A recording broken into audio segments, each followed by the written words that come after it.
Assalamualaikum. The lecture I'm going to deliver today is on physics, first year, chapter 2nd. This chapter is about vectors and equilibrium. First we discuss physical quantities. What are physical quantities? Physical quantities क्या होती हैं? जैसे इसके नाम से जाहिर है कि फिजिकल, तो इसका मतलब है कि रियल अनरियल नहीं होती, इमेजिनरी चीज़ें नहीं होती, इस दुनिया में ही होती हैं, रियल होती हैं। इन्हें ऑब्जर्व भी किया जा सकता है, किया जाता है और इनको मेजर भी किया जाता है। तो इसी की यही डेफिनेशन बनती है फिजिकल क्वांटिटीज की, the quantities which can be observed and measured, जिन्हें आप देख भी सके और मेजर भी कर सके, तो वो क्या कहलाती है? Physical quantities. The quantities which can be observed as well as measured are called physical quantities. इसकी मिसाल ऐसे है कि आप एक शॉपकीपर के पास जाते हैं और उससे कहते हैं कि मुझे चीनी चाहिए, तो आपसे पूछेगा कितनी चीनी चाहिए, तो आप कहेंगे 1 किलो 2 किलो, तो मेजर भी करेगा। इसी तरह से आपने टाइम को ऑब्जर्व किया, आपने कहा कि क्या टाइम है, टाइम गुजर रहा है, तो हम ऑब्जर्व कर सकते हैं टाइम को।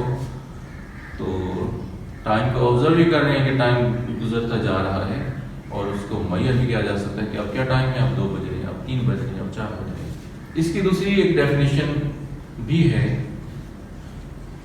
कि आपको पता है कि फिजिक्स के लॉज बहुत से हैं, और उन लॉज को एक्सप्रेस करने के लिए हमें कुछ ऐसी टर्म्स चाहिए, उनके बगैर लॉज ऑफ फिजिक्स को हम बयान नहीं कर सकते, तो उन्हें हम कहते हैं फिजिकल क्वांटिटीज। तो डेफिनेशन यूं बनेगी, the quantities in terms of which all laws of physics can be expressed।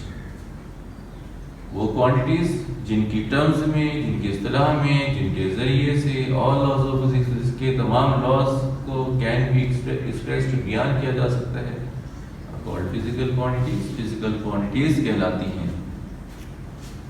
अब फिजिकल क्वांटिटीज की 2 टाइप्स हैं, वेक्टर्स एंड स्केलर्स। वेक्टर्स के लिए 2 चीज़ों की ज़रूरत होती है, मैग्नीट्यूड भी और डायरेक्शन भी होती है। जैसे मैंने भी आपको बताया, चीनी लेने गया तो आपने कहा कि मुझे 1 किलो चीनी दे दें, तो 1 किलो आपने क्या किया, सिर्फ मैग्नीट्यूड बताया, 1 किलो मैग्नीट्यूड बताया, आपने डायरेक्शन ही बताई। तो आप बताते हैं डायरेक्शन, चीनी लेने जाएं तो मुझे ईस्ट की तरफ 1 किलो चीनी दे दें, कहते हैं? नहीं कहते ना। तो ये स्केलर क्वांटिटी है, ठीक है। तो ये मैस, किलोग्राम जो है ये मैस का यूनिट है, तो ये मैस, ये मैग्नीट्यूड, सिर्फ इसके अंदर स्केलर क्वांटिटीज में सिर्फ हमें मैग्नीट्यूड की जरूरत होती है मुकम्मल तौर पर बताने के लिए, समझाने के लिए। इसी तरह से डिस्टेंस, इसकी एक और मिसाल है डिस्टेंस के। मैं आपसे पूछता हूँ कि आप अपने कॉलेज से, घर से कॉलेज आते हैं तो कितना डिस्टेंस है? आप बताते हैं 1 किलोमीटर है, 2 किलोमीटर है, आप डायरेक्शन नहीं बताते कि मेरा घर कॉलेज से मशरिक की तरफ है, मगरिब की तरफ 2 किलोमीटर है। अगर आप 2 किलोमीटर भी कहेंगे और मशरिक या मगरिब की तरफ भी बताएंगे, ईस्ट या वेस्ट की तरफ भी बताएंगे, तो ये फिर डिस्टेंस नहीं होगा, क्योंकि आप डायरेक्शन बता रहे हैं, तो ये डिस्प्लेसमेंट हो जाएगा। तो ये वेक्टर्स की एग्जांपल आ जाएगी। इसी तरह इसका टाइम है, टाइम जब आप बताते हैं तो टाइम के लिए डायरेक्शन की जरूरत नहीं होती, ये भी स्केलर क्वांटिटी है, जस्ट मैग्नीट्यूड है, डायरेक्शन नहीं है। अच्छा, इसके अलावा एनर्जी है, एनर्जी के लिए भी डायरेक्शन की जरूरत नहीं होती। टेम्परेचर है, आप टेम्परेचर कितना टेम्परेचर है, टेम्परेचर आ गया यहाँ 37 डिग्री टेम्परेचर है, 37 सेल्सियस, तो उसमें भी डायरेक्शन की ज़रूरत नहीं होती, ठीक है।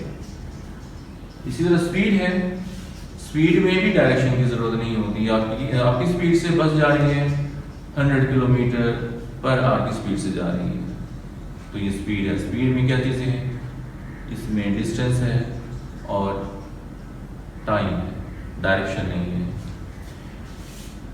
लेकिन अगर आप ये कहेंगे 100 किलोमीटर पर आवर की स्पीड से ये लाहौर की तरफ जा रही है, तो अब ये स्पीड नहीं होगी, अब ये वेलोसिटी होगी इसकी, और ये एग्जांपल होगी वेक्टर्स की। तो इसी तरह से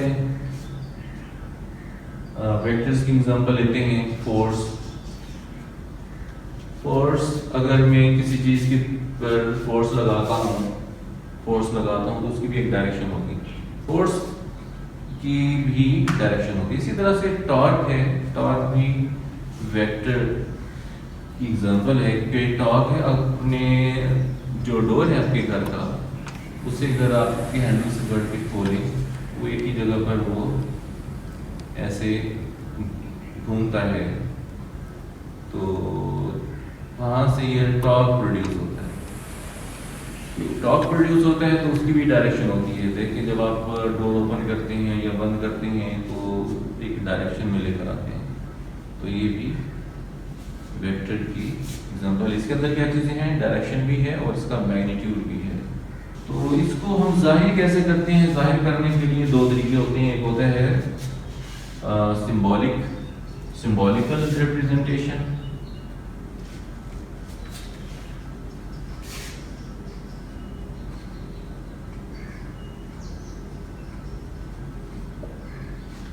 और दूसरा जो तरीका है इसको जाहिर करने का वो होता है ग्राफिकल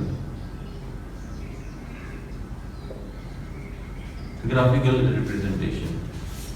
तो सिंबॉलिकल जो रिप्रेजेंटेशन है वो इस तरह से होता है कि हम सिंबल से बुक में तो ये होता है कि इसको बोल्ड फेस लेटर्स, यानी इसको बोल्ड कर दें। बोल्ड फेस लेटर्स से अगर आप ये लिखा हुआ होगा तो हम उसे ए नहीं बोलेंगे, वेक्टर ए बोलेंगे। और ए, इसी तरह से डी, ये भी अगर बोल्ड में लिखा हुआ होगा तो ये क्या होगा, ये बोल्ड में अगर लिखा हुआ होगा ये होगा वेक्टर डी। स्मॉल डी भी आते हैं, स्मॉल लेटर कैपिटल लेटर्स से आते हैं, A B C D F G H and so on. Small letters भी आ सकते हैं।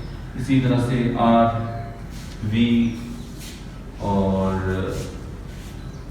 अगर ऐसे बोल्ड में आमतौर पर प्रिंटिंग फॉर्म में ऐसे बोल्ड में लिखते हैं, लेकिन ऐसे भी लिखा जा सकता है। वरना दूसरा तरीका ये है कि इसे बोलते हैं बोल्ड फेस लेटर या कैरेक्टर, और उसे बोलते हैं लाइट फेस लेटर या कैरेक्टर। इसके ऊपर आप एरो हेड लगा दें तो वो क्या शो करेगा, ये सिंबॉलिक रिप्रेजेंटेशन। वो वेक्टर ए, सपोज एक वेक्टर है, ये वेक्टर ए है और इसकी कोई भी वैल्यू है, हम जब उसे लिखेंगे तो हम लिखेंगे वेक्टर ए, इस तरह से लिखेंगे। हैंड राइटिंग में, हैंड रिटन जो होती है हमारी हैंड राइटिंग, उसमें आपने इस तरह से लिखना है, और बुक में आमतौर पर इस तरह से लिखा जाता है, इस तरह से लिखा जाता है। अगर आपने इसकी डायरेक्शन नहीं बतानी, आपने इसका मैग्नीट्यूड बताना है, तो फिर आपने एरो हेड पर नहीं लगाना।